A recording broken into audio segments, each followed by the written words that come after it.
തീയയാ, ഇത് കുറച്ച് പായസം. ഇന്നെന്റെ പിറന്നാളാ. അയ്യോ വേണ്ടിയിരുന്നില്ല. അവിടെ ഇതൊക്കെ വെക്കാൻ ആരാ ഉള്ളത്? ഞാനൊരു കുക്കിനെ നിർത്തിയിട്ടുണ്ട്, ഉറുമീസ്.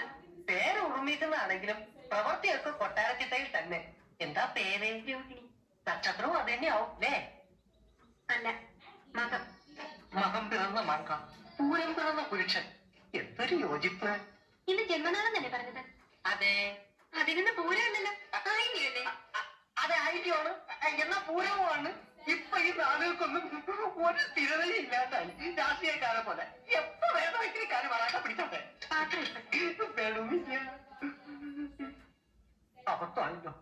ഇവിടെ ഈ നാളേക്ക് പിടിക്കുന്ന ആരുണ്ട്? വേറെ നമ്പർ ഇടാം. ഇങ്ങനെ പോയാലേ അവൻ ഡ്രസ്സീവറും വക്കീല് ഗോസ്തനുമാകും. ഇന്ന് അവൻ പായസം ഉണ്ടാക്കി അവക്ക് കൊടുത്തു, നാളെ അവൻ പോയസം ഉണ്ടാക്കി നമുക്ക് തരും. നനഞ്ഞടം നോക്കി കുഴിക്കുക അവൻ കൊഴുത്തുരുമ്പ്. പെട്ടുപോയില്ലേ, ഇനി സഹിച്ചല്ലേ പറ്റൂ. എത്ര നാൾ സഹിക്കും? അവന്റെ ഒരു അധികാരവും പരിധി വിട്ടുള്ള പെരുമാറ്റം ഒന്നും എനിക്ക് കൊണ്ട് സൂഹിക്കുന്നില്ല.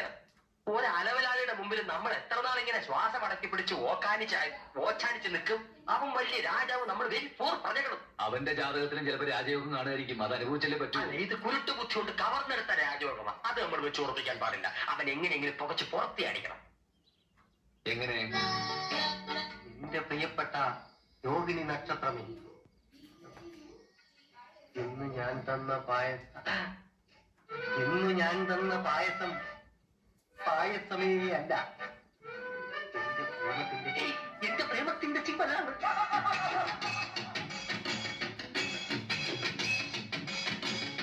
എന്റെ പതുവേട്ടാ എന്ന രോഹിണിയുടെ കുയിൽനാദം എന്റെ കർണപുടങ്ങളിൽ എന്ന് അലയടിക്കുകയാണ്. പക്ഷേ അതെല്ലാം തകർക്കാൻ വേഷം കെട്ടി നടക്കുന്നതിന്റെ കൽപ്പനന്മാരുണ്ട് ഇവിടെ.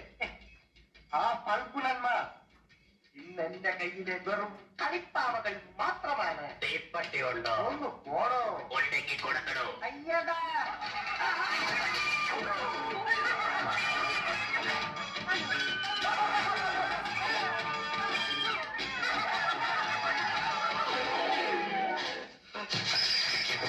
ഈശോയെ, അനക്കമില്ല.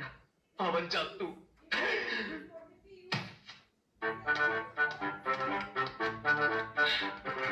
സിസ്റ്റർ, ഇതെങ്ങനെയുണ്ട്? ഒന്നും പറയാനായിട്ടില്ല. ഞാൻ റിപ്പോർട്ട് കിട്ടിയാൽ എന്തെങ്കിലും പറയാനും. ഞാൻ പറഞ്ഞില്ലേ? നിങ്ങളല്ലേ ഇന്നലെ ഈ രോഗി ഇവിടെ അഡ്മിറ്റ് ചെയ്തത്? അതെ എന്നിട്ട് നിങ്ങളല്ലേ മുങ്ങിക്കാഞ്ഞത്? അതെ. ഒരു രോഗിയെ കൊണ്ടുവന്ന് ഉത്തരവാദിത്തപ്പെട്ടവർ കൂടെ വേണമെന്ന് അറിയില്ലേ? എന്തെങ്കിലും സംഭവിച്ചാൽ എന്ത് ചെയ്യും? സന്തോഷിക്കും.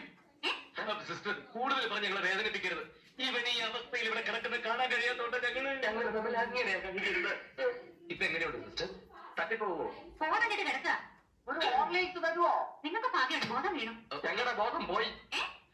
ഇവന് പണ്ടേ തലയ്ക്ക് സുഖമില്ലാത്തവനാ. പ്രാന്ത് നിന്റെ തന്തയ്ക്ക. സിസ്റ്റർ, ഒരു മിനിറ്റ്. ഇപ്പൊ തന്നെ കണ്ടില്ലേ? അതുകൊണ്ട് എപ്പോഴൊക്കെ ബോധം വരുന്നു അപ്പോഴൊക്കെ മയക്കുമരുന്ന് കുത്തി വെച്ചേക്കണം. ഒരു കാരണവശാലും ഇവൻ ആശുപത്രി വിട്ട് പുറത്തു പോകാൻ അനുവദിക്കരുത്. ഭയങ്കര ശല്യക്കാരനാ, പ്രത്യേകിച്ച് വെള്ള സാരി ഉടുത്ത പെണ്ണുങ്ങളെ കാണുമ്പോ. ആണോ? എങ്കിൽ ഞാൻ ഏറ്റു. ആ ഏറ്റു.